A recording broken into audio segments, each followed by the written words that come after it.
Buongiorno, benvenuti a questa prima edizione del nostro TG, vediamo insieme i principali titoli. Oggi, a differenza di quanto era stato annunciato in un primo momento, non riaprirà l'aeroporto Fontanarossa di Catania. Il Terminal A, colpito dall'incendio di domenica scorsa, continua a essere chiuso per le operazioni di bonifica. Aperta un'inchiesta, presentata anche un'interrogazione parlamentare, traffico aereo ancora in tilt, voli dirottati in altri scali. Sotto stress l'aerostazione di Comiso. Nei pronto soccorso arriva il codice calore, come riconoscere i sintomi causati dalle alte temperature di questi giorni e come curarli. Dove l'acqua è più sporca? Secondo Goletta Verde di Legambiente, in Sicilia lo stato di salute delle acque marine e della costa nel 61% dei casi risulta oltre il limite di legge. Catania si prepara ai festeggiamenti estivi in onore di Sant'Agata. Sarà l'occasione per ricordare i martiri del nostro tempo, tra i quali Don Pino Puglisi, ucciso dalla mafia 30 anni fa. Calcio, proseguono i lavori al Massimino di Catania per l'inizio della nuova stagione. Intanto è andato deserto il bando per la gestione esterna.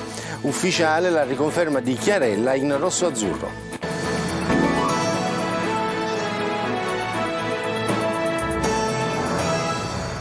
E come abbiamo visto dai titoli, situazione ancora difficile e caotica a Fontanarossa. L'aeroporto di Catania continuerà a rimanere chiuso, nonostante gli auspici delle prime ore che avevano fissato a oggi la riapertura dello scalo dopo l'incendio che ha danneggiato il Terminal A.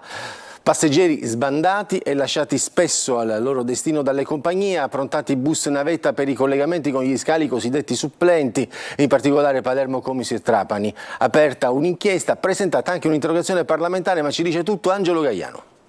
All'aeroporto di Fontanarossa a Catania si prevede ancora una giornata di passione. Già dalle prime ore del mattino sono centinaia i passeggeri presenti al Terminal C, chiedono notizie dei loro voli cancellati, di come raggiungere gli scali alternativi, Comiso quando va bene, Palermo Trapani addirittura i meno fortunati. Non è ancora iniziata la programmazione alternativa di emergenza, quella decisa dalle autorità competenti, annunciata lunedì e ribadita ieri, quella dei 2 voli l'ora, 2 in partenza e 2 in arrivo dal Terminal C.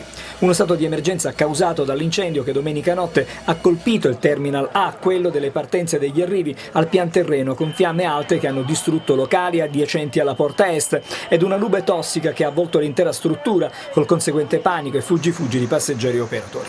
Oggi sarebbe stata la data prevista per la riapertura dello scalo, ma dopo gli ultimi sopralluoghi dei Vigili del Fuoco, la SAC, la società che gestisce l'aeroporto di Catania, comunica che il Terminal A resterà al momento chiuso per consentire l'avvio delle operazioni di bonifica in attesa della restituzione delle aree da parte delle autorità competenti.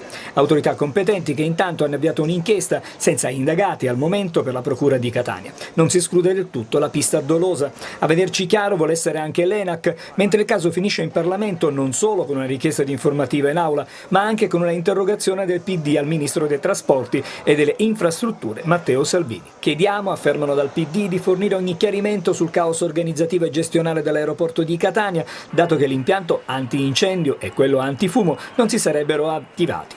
E vogliamo chiarimenti anche sui comportamenti delle compagnie aeree. La replica di Torrisi, la di SAC, il sistema ha retto benissimo. E tra gli aeroporti che si sono fatti carico delle rischedulature dei voli, non pochi i disagi sta soffrendo quello di Comiso, che non era pronto ad accogliere una quantità tale di voli dirottati da e per Catania. Sentiamo Laura Curella. Disagi all'aeroporto di Comiso, dove molti voli sono stati dirottati da Catania a seguito dell'incendio che ha colpito lo scalo di Fontanarossa.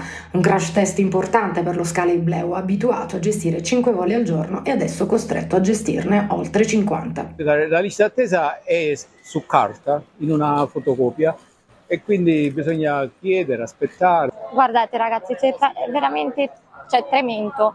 Siamo arrivati al posto di atterrare a Catania, siamo arrivati qui non c'era nessuno, ci hanno detto che ci sono delle persone che ci aspettavano, non c'è nessuno, abbiamo aspettato lì davanti alla porta, ci hanno chiuso la porta davanti, non c'è nessuno non sa niente, nessuno non ci dice niente. Lì l'info point è chiuso, quindi nessuno non sa niente. Da Catania purtroppo a causa dell'incidente hanno cancellato il nostro volo senza avvisarci. Una delle compagnie low cost che avrebbe dovuto portarci a Firenze non ci ha fatto sapere nulla, niente completamente, per cui noi abbiamo perso tutta la prenotazione, abbiamo perso 2 giorni di albergo a Firenze, per cui non ci hanno riprogrammato il volo, come invece hanno fatto altre compagnie che voi vedete qua, che invece sono state dirottate da qui e possono partire. La SAC, governance dell'aeroporto di Catania e Comiso, sta lavorando a pieno ritmo per garantire il servizio di trasporto dei passeggeri e limitare i disagi. Stiamo gestendo, pensiamo al meglio, questa emergenza. Oggi abbiamo oltre 50 voli, considerando un aeroporto abituato a gestire 5 voli giornalieri. Siamo oltre 50, quindi capite anche le criticità. Che abbiamo coinvolto anche gli enti di Stato, quindi sia la Polizia, la Guardia di Finanza, i Carabinieri stessi e anche la Protezione Civile, che ci sta supportando anche nella gestione dei passeggeri, perché arrivano questi enormi flussi con gli autobus. Al momento non è possibile capire quando questa situazione di emergenza potrà rientrare. E della vicenda dell'aeroporto continueremo chiaramente a occuparci anche nelle prossime edizioni. Cambiamo argomento. La Corte d'Assise d'Appello di Messina ha confermato la condanna all'ergastolo per l'infermiere Antonio De Pace, imputato per l'omicidio di Lorena 40, studentessa in medicina originaria di Favara nell'Agrigentino, avvenuto in una villetta a Furcisiculo il 31 marzo del 2020. Confermato anche il risarcimento per le parti civili. Lorena è stata uccisa probabilmente al culmine di una violenta lite con l'infermiere. I due erano fidanzati, era stato l'uomo a chiamare i carabinieri dopo aver tentato il suicidio. Lorena 40 frequentava l'ultimo anno della facoltà di medicina e era prossima alla laurea. E oggi è il giorno delle commemorazioni per la strage di Via D'Amelio, dove il 19 luglio del 1992 hanno perso la vita il giudice Borsellino e 5 uomini della scorta. Diversi i momenti commemorativi previsti a Palermo alla presenza delle autorità, tra questi ci sarà la premier Giorgia Meloni e la segretaria del PD Elly Schlein. Noi seguiremo la giornata e ve ne daremo conto nelle prossime edizioni, ma una ANSA di pochi minuti fa riporta una dichiarazione di Giorgia Meloni, riferendosi a Paolo Borsellino, dice: il suo coraggio e la sua integrità sono doni che ci ha lasciato e che tanti giovani hanno deciso di raccogliere per affermare due valori imprescindibili, la legalità e la giustizia. Oggi, a 31 anni di distanza da quel terribile attentato, ricordiamo tutti quegli eroi che non ebbero paura di denunciare al mondo il vero volto della criminalità organizzata e che servirono lo Stato fino all'ultimo. Cambiamo argomento. Adesso il tema del caldo, che in questi giorni è particolarmente rilevante, un'estate bollente dove si segnano temperature estreme e arriva nei pronto soccorso il codice del calore. Vediamo cos'è con Simona Mazzone. Si chiama Codice Calore ed è un percorso assistenziale preferenziale e differenziato attivo da oggi nei pronto soccorso, secondo direttive ministeriali, rivolto agli accessi nei presidi ospedalieri per malori causati proprio dagli effetti del caldo estremo. Come riconoscere allora un colpo di calore? Il colpo di calore ha delle varie fasi evolutive. Passiamo da sintomi banali, come per esempio la cefalea, i crampi muscolari, le vertigini, per via passare poi a quelle sono le patologie più importanti, le sintomatologie più importanti, il vomito, la temperatura corporea che può arrivare a 38-39 gradi e poi fino anche alla perdita di coscienza. C'è differenza tra il colpo di calore e il colpo di sole? Sì, il colpo di sole è dovuto a cosiddetta insolazione, a un'esposizione del corpo alle radiazioni solari. Invece il colpo di calore è correlato alle caratteristiche ambientali, quali per esempio il calore e l'umidità. I medici raccomandano alla popolazione di seguire i noti accorgimenti, bere molta acqua e mangiare cibi freschi come frutta e verdura e ovviamente di non uscire durante le ore più calde, consigli che spesso vengono sottovalutati anche dalle categorie a rischio. Ovviamente sono i bambini e gli anziani. E in un'estate da bollino rosso in numerose città italiane, dove in Sicilia il termometro segna temperature tra i 40 e i 50 gradi, in aumento da domani e per tutto il mese di luglio secondo i meteorologi, con l'ondata di calore in atto è possibile che l'isola batta il suo stesso record europeo di alta temperatura, confermato anche dall'ONU, registrato nel siracusano l'8 agosto di 2 anni fa, con 48,8 gradi centigradi. Secondo il report di Goletta Verde, in Sicilia è fuori norma il 61% delle acque monitorate, acque inquinate in diverse province come a Palermo e Catania. Marco Gullà. Le acque siciliane non stanno benissimo secondo Colletta Verde di Legambiente in Sicilia. Lo stato di salute delle acque marine e della costa nel 61% dei campioni risulta oltre il limite di legge. 26 punti di prelievo al centro del monitoraggio, di questi 9 in punti critici come foci di fiumi, canali, scarichi artificiali e 17 in mare. I dati sono stati annunciati nel corso di una conferenza stampa. 2 i punti monitorati nella provincia di Messina, di cui uno risultato fortemente inquinato, la foce del torrente Patrì, in località Cantone. 9 punti nella provincia di Palermo, di cui 4 risultati fortemente inquinati. A Cefalù, località Porto, il mare fronte e il canale presso Piazza Marina, il mare presso la foce del torrente Ciachea a Carini, infine il mare della spiaggia della Praiola a Terrasini, il mare inoltre presso la foce del torrente Nocella tra Terrasini e Trappeto. E quest'anno abbiamo una tendenza negativa rispetto allo scorso anno, perché più del 60% dei punti campionati sono risultati inquinati o fortemente inquinati, 4 soltanto nella provincia di Palermo.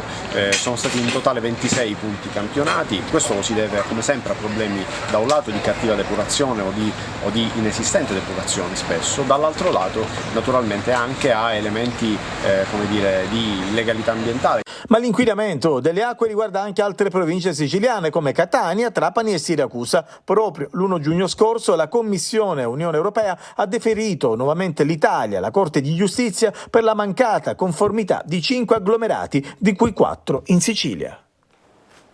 C'è l'accordo per evitare l'isolamento delle Eolie. L'incontro tra la Regione Sicilia e la Caronte Tourist Isole Minori ha portato al mantenimento delle corse previste sino al 30 settembre. Ma sentiamo i dettagli da Francesco Triolo.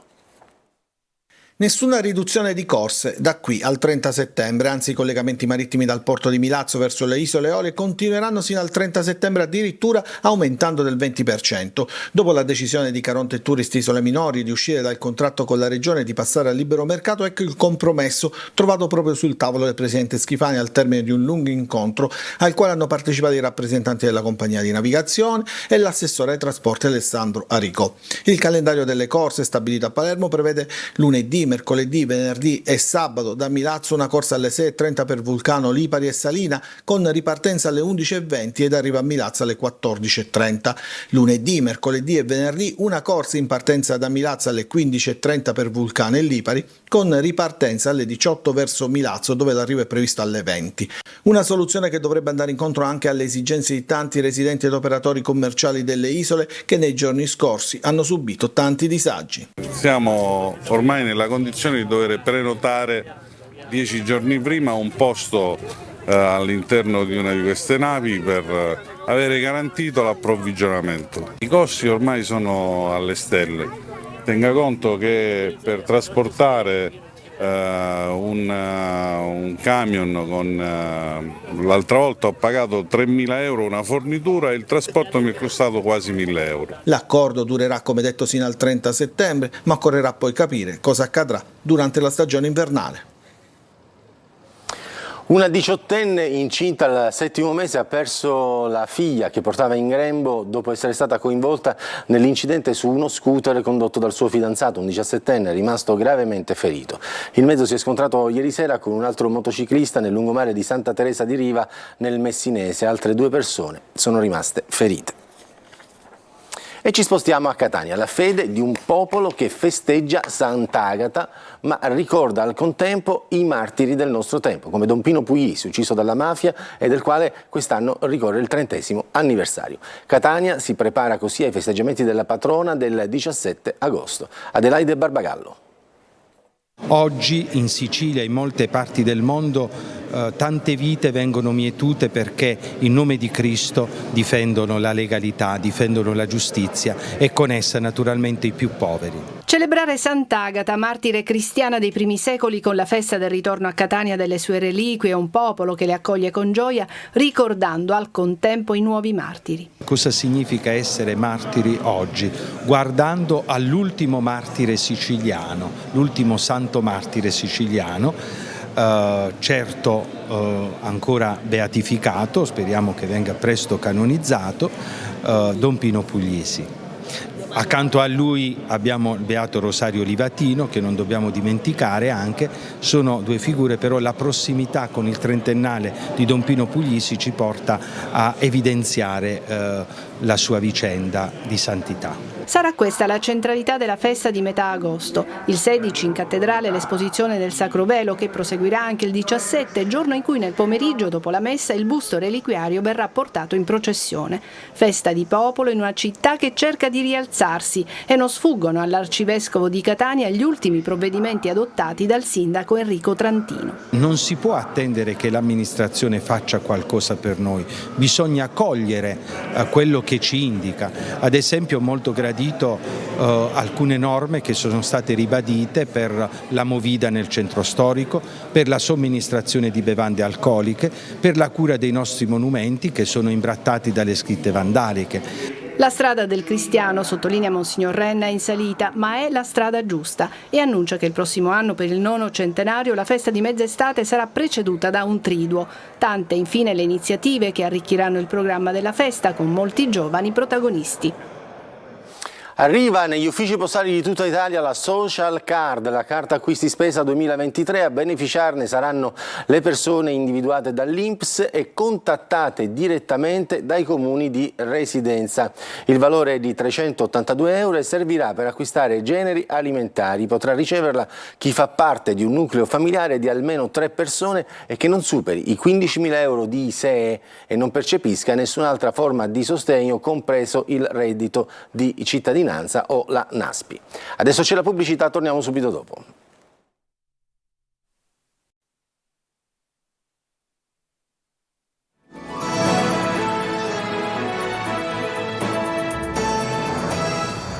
Ed eccoci di rientro dalla pubblicità spazio che dedichiamo alla rubrica Ditelo al vostro TG.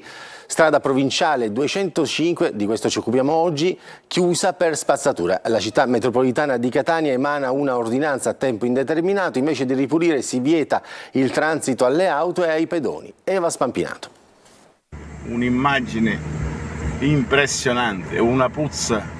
Sono ancora una volta le vostre segnalazioni, quelle che ci inviate alla nostra linea diretta con il pubblico a raccontare ciò che avviene nelle strade di Catania, dove invece di ripulire una zona altamente pericolosa per la salute pubblica, la soluzione è chiudere al transito. Siamo sulla strada provinciale 205, nel tratto compreso tra l'innesto con l'asse attrezzato e l'intersezione con la provinciale 54, per intenderci la via alle spalle dell'ospedale San Marco. Più volte vi abbiamo mostrato le immagini di cumuli di spazzatura che aumentano di giorno in giorno. Ora la città metropolitana di Catania interviene con un'ordinanza pubblicata sul sito che vieta il transito a tempo indeterminato a veicoli e pedoni a causa dei rifiuti accumulati lungo i margini della strada. La strada è percorribile normalmente. L'ordinanza è stata emessa con somma urgenza dopo un sopralluogo che ha attestato la mancanza di condizioni di sicurezza per una regolare circolazione stradale, ma nessuna segnaletica è stata ancora posizionata dalla ditta che deve occuparsene, l'azienda speciale SCMC, ex Publiservizi, a causa dei noti problemi di riorganizzazione dopo la vertenza. Dagli uffici della città metropolitana ci confermano che le transenne verranno posizionate a breve. Ciò che non si sa invece è quando i rifiuti verranno rimossi e soprattutto dove verranno conferiti.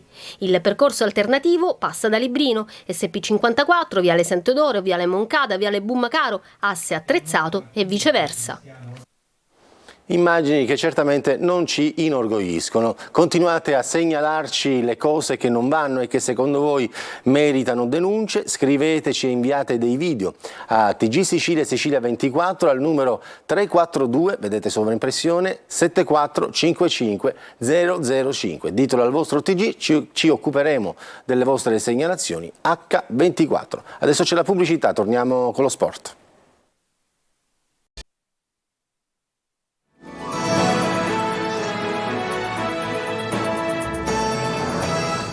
Ed eccoci di rientro dalla pubblicità, parliamo di sport, di calcio in particolare. Nessuna domanda presentata per la gestione dello stadio Massimino. Il Catania pensa a una negoziazione privata. Intanto è stato quasi del tutto posato il nuovo manto erboso. Marco Carli.